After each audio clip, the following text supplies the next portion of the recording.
to Game News for July 6, 2013. We're your hosts for this wonderful day. It's been actually pretty crappy so far. I am Chris. This is Grover. I got a bad sore throat. And this is Mike. Hello. We start off this week with news that Don Mattrick has left Microsoft. Seen as one of the major figureheads during the constant fiasco that was the Xbox One reveal, and as the person that claimed Xbox 360 was a great choice for people without the internet to play Xbox One, never minding the PlayStation 4 not needing the internet, he was far from being loved by the community. His leaving Microsoft has allegedly nothing to do with any of that mess though, and his new opportunity comes with $12 million in plus bonuses and stocks per year as a CEO over at Zynga.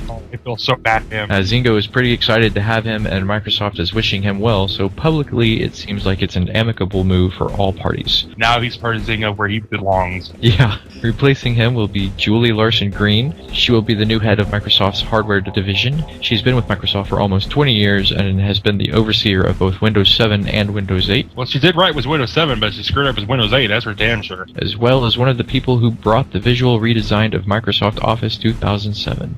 And are you using a stapler or something? Is it this? Yeah. Yeah, I'm opening Golden Sun.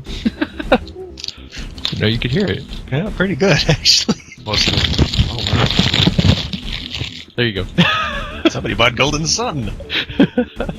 And yet another major Epic Games fellow leaves the company, this time senior producer Chris Wynn, who announces leaving on Twitter. He's going to work with BioWare on their new, yet-to-be-unveiled Mass Effect game. And Ubisoft spoke up this week about a server that had been hacked and are asking users to change their passwords. It was very likely that all usernames, emails, and passwords on that server were compromised. They said no personal payment information is stored at Ubisoft, however, so any financial information on things like credit cards are in danger.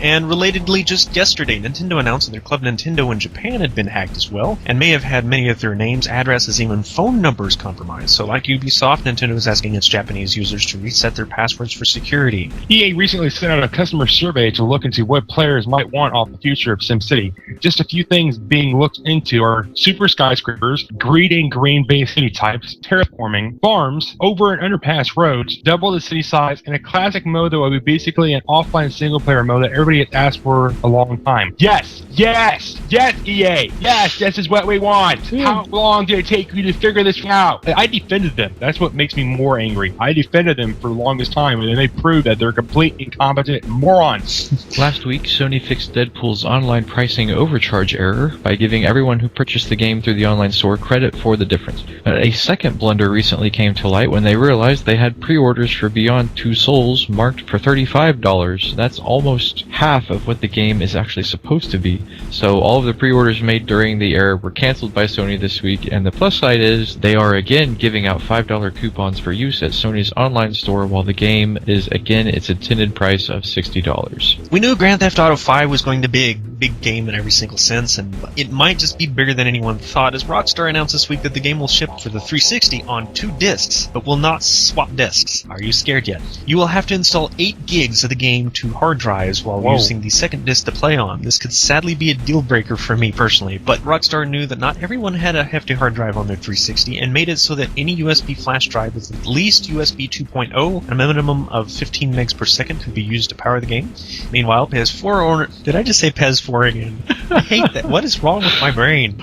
Meanwhile, PS4 owners are in a similar boat, but will instead be shipped on a single Blu-ray and still require that mandatory 8 gig install that will happen at startup.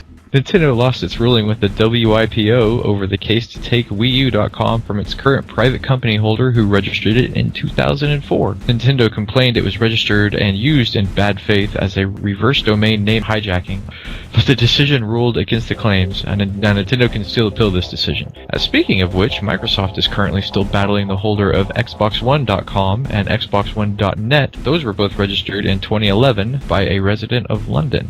We reported last week that Microsoft is moving charges to developers for updating of any titles in Xbox Live. So this means exactly what Fez fans have been waiting for, and that long-awaited patch will fix it right up to the latest, most stable version. However, this does not change the fact that Fez 2 will definitely not be coming into Xbox consoles. Yeah, I'm not surprised there. Who knew? Guess the developers have had enough of Xbox. Yeah. Also last week, the big story was Index Corporation, whose subsidiaries included the developer-publisher Atlas and legendary anime studio Madhouse, and they were in deep trouble with finances. But the good news practice that it's been handed down as an application for what's basically called rehabilitation is moving forward for Index, giving them 4 months to turn things around, along with the investment firm GCA Savian as an advisor, with speculated potential sponsors like Sega, Gung-Ho, Gree, DNA, I kind of like that, and Marvelous, who may lend extra hands. But in the meantime, Atlas will be continuing business as usual without any delays to their current dates or game developments. Well, that's good. I hate to have another game company fail. We've lost too many already. And meanwhile, collaborative title Warrior's Lair, once known as Ruin, that was being created by Idle Minds and Sony San Diego, has been cancelled. The Diablo-styled action RPG was meant for the PS3 and Vita, but fell somewhere into issues last year as Idle Minds has been rumored to have gone under. Why it's not been confirmed yet, I don't know, but leaving the game solely in Sony San Diego's hands, who has already got their hands full with other titles. So I guess that's the end of that. And Saints Row 4 finally got cleared by the Australians rating board,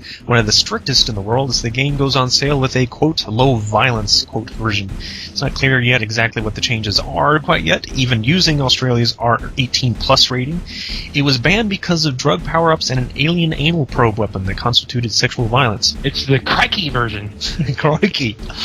And speaking of Australia, the University of Queensland did a small study on video game violence using 160 undergraduate students of both genders, teenagers to mid-40s, and all with some 20-minute random sessions of different socially minded games. It's a little more complicated than it sounds, but not by much, with 2 other experiments that narrow down the game choices later.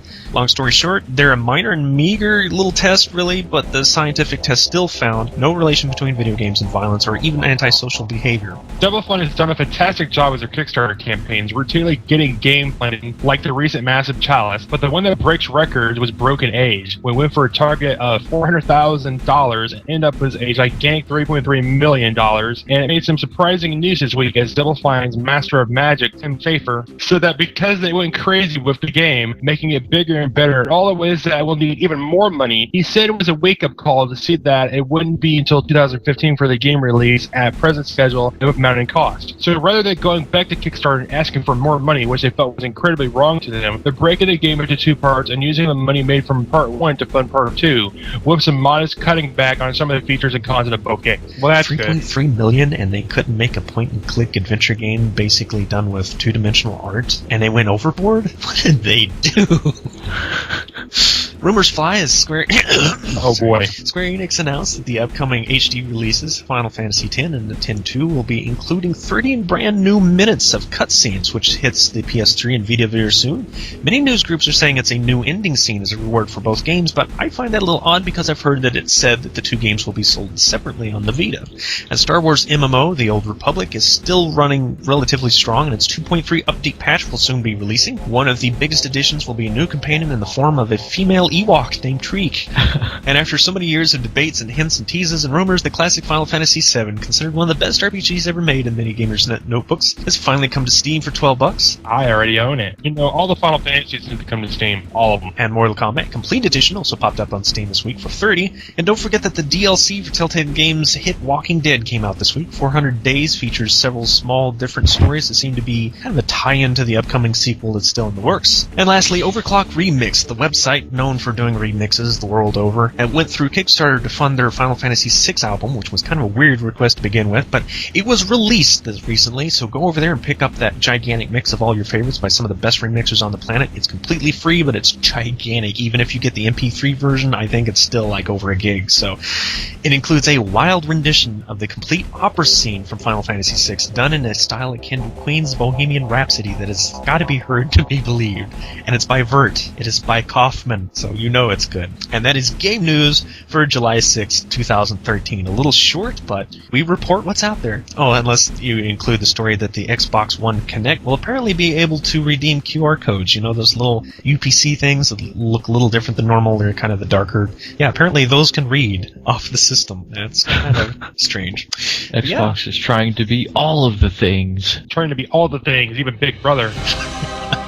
But that's our show for this week. We'll catch you next time. See you next time. Goodbye.